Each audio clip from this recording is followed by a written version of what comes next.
Hello everyone, my name is Pixlriffs. Welcome back to Decidedly Vanilla. Welcome back, welcome back. It's been a little while. It's been a while for you, it's been a while for me. We didn't get a Friday episode in because I was busy getting ready for my trip up north to see my parents.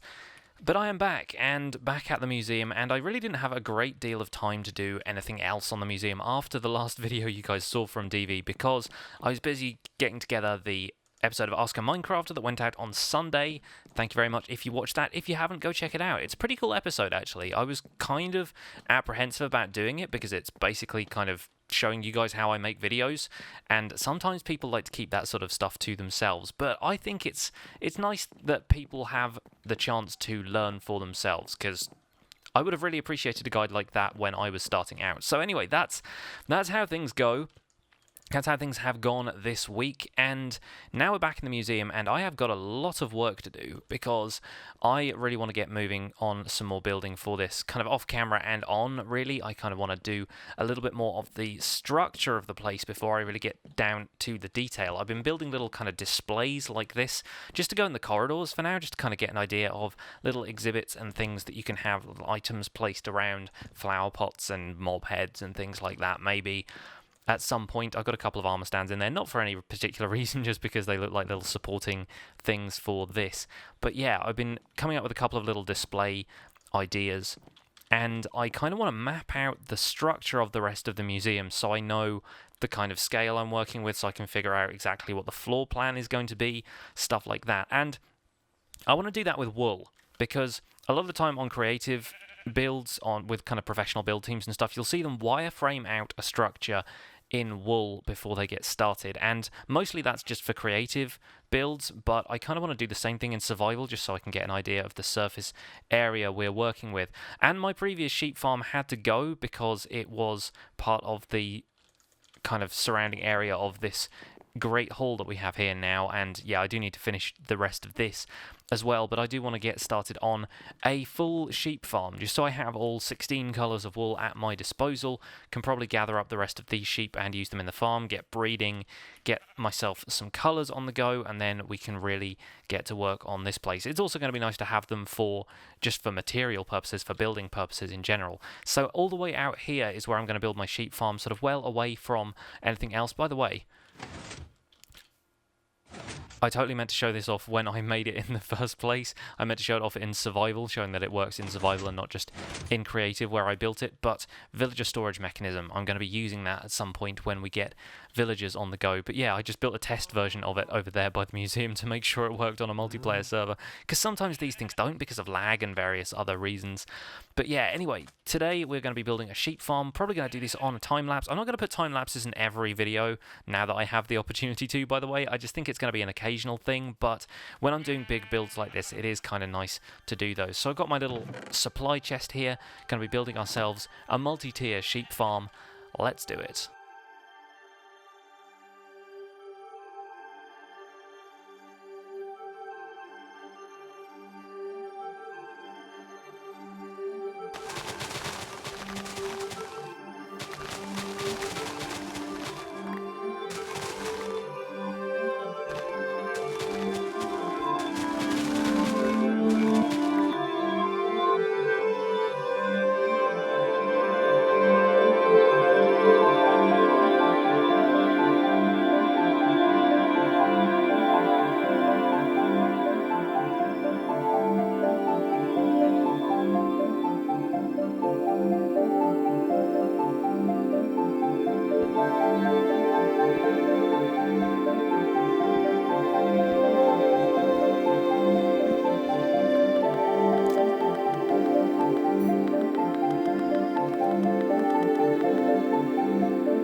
Welcome back, ladies and gents. Hope you enjoyed the little time lapse. And here we have our completed sheep farm as seen from the ground.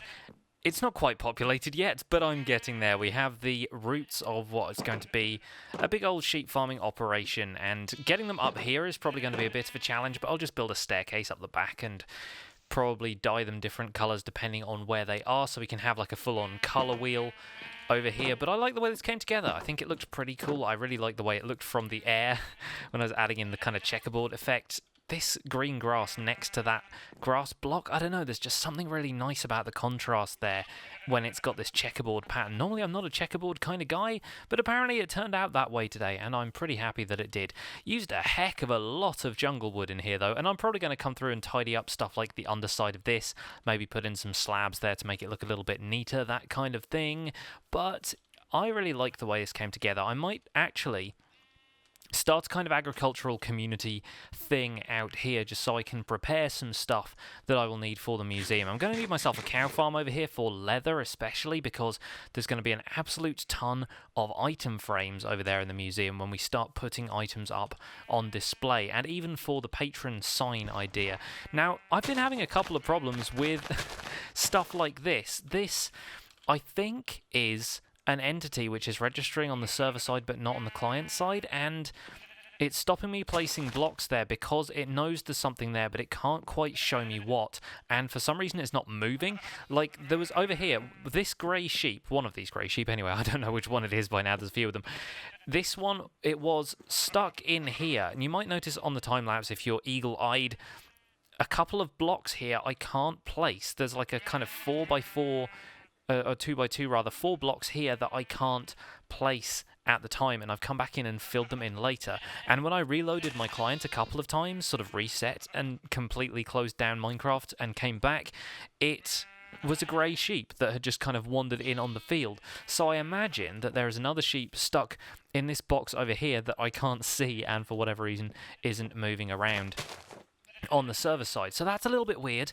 That we have just updated the server to 194, so that may be some kind of glitch related to that.